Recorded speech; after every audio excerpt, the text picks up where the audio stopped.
Hi everyone, welcome for our tasting today. We have Mike from Encore Chocolate and Coffee here. Welcome. Good to have Hello you. there. How are you doing today? Yeah, good. Thank you. We are so excited to be chatting with you. So first and foremost, you are a new chocolate maker to Mhm. us. And so really excited to be learning everything from you about you. First off, tell us a bit about how you got into chocolate. Okay. Well, my business started 10 years ago as a coffee roasting business. And during COVID, I was looking for a new kind of product line to diversify into just because of that experience. And a peer was doing chocolate. So I kind of dabbled and borrowed some equipment from him just to try it out and to educate myself about chocolate and how to make chocolate. I had been exposed to it before. And then that kind of resulted in me kind of diving into it fairly deep. 3 years ago for the holidays, I decided that I was going to introduce chocolate just to see what the market would bear. It was kind of at that time we were seeing hyperinflation, and I Hmm. was a little concerned about selling expensive chocolate bars.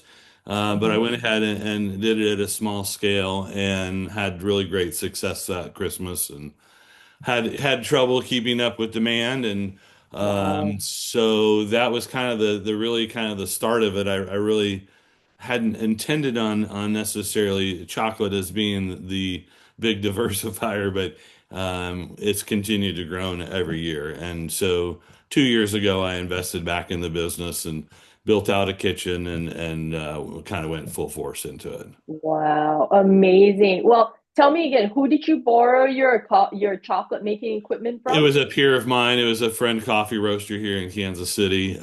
he typically just starts with the pre-roasted nibs, and because of the winnowing and the roasting, that's a lot of work on people that Hmm. are not experienced, that don't understand how much work that goes into it before Yeah, you even start making chocolate. yeah. So I borrowed some of his real basic, real small scale equipment and a small, 8 pound melanger, and that was the beginning. Wow, and then you are hooked until today. Yes, yes. It's a little bit more exciting. Coffee roasting, you have limited ability to kind of impact flavor profiles. I mean, the work in coffee business is really before roasting, tasting, evaluating coffees, finding what you want to present to your customer. But with chocolate, you have kind of the ability to really manipulate flavors more and Hmm. present a different solution. Now, most Hmm. of my chocolates that I do, I kind of focus more on the dark chocolates. Hmm. I pretty much do almost exclusively 70% chocolates because what I'm trying to do is to present to my consumers what the Hmm. farmers produce. It's Hmm. very similar track as what I do with coffee. I do a lot of single origin coffees and a coffee of the month club. And Hmm. so I'm really kind of trying to highlight the uniqueness of the different chocolate because Hmm.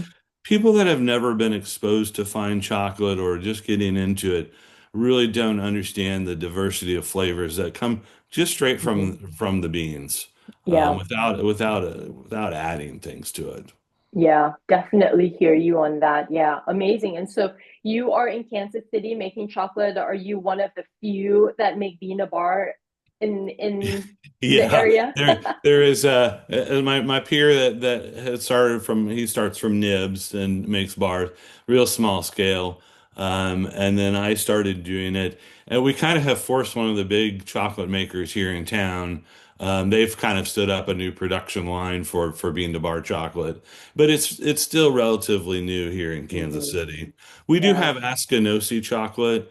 They're about, say, 90 minutes south of Kansas City, Hmm. which Sean's the godfather of our industry, and Right. that's actually how I originally got exposed to it, 15, 20 years ago.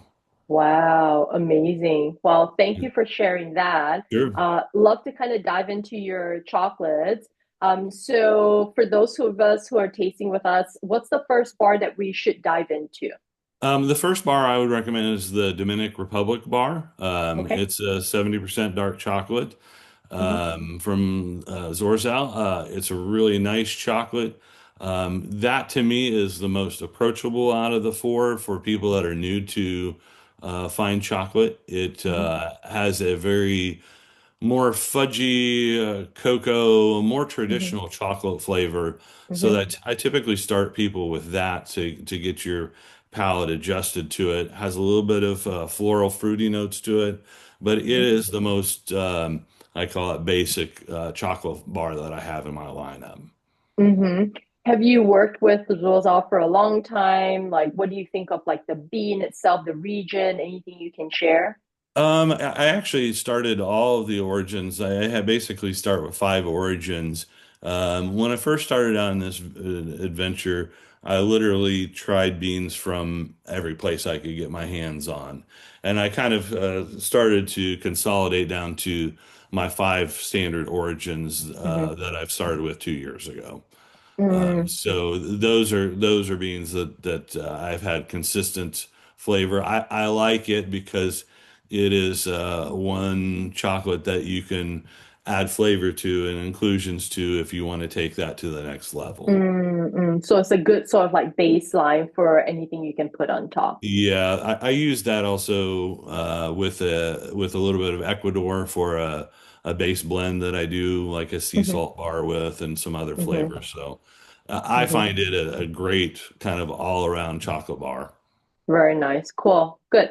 Well, thank you for sharing that. The second bar that we're going to is India. Correct. India. Okay.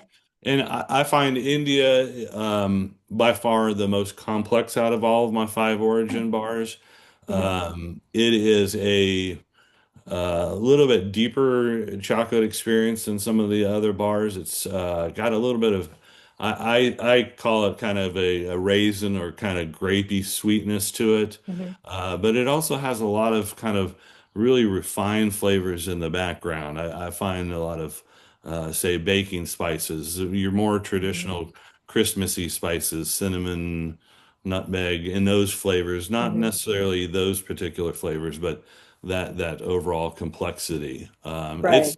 It's my one of my personal favorites. Yeah, definitely. Not a lot of makers are, making chocolate bars from beans from that region. So Hmm. always very excited to see, Asian region Sure. bars in the mix as well. So yeah. Yeah, it's funny. I have a friend from the Philippines, and it's difficult just getting a lot of cacao into the United States from the Asia countries. There's just not a lot of options yet. So, Yeah, yeah. um, Hopefully that will change, in the coming years. So yes. yeah, for It's sure. the same way with coffee. We don't get a lot from those regions, even though there's a lot of great coffees coming out of those areas as well, and they just simply don't get imported. Yeah. For us, Coffee Collective, we do Papua New Guinea and then we also do Hmm. Sumatra in Hmm. Vietnam. So I think you really have to like source for it really hard and like know people to be able to Yeah. like bring it in for sure.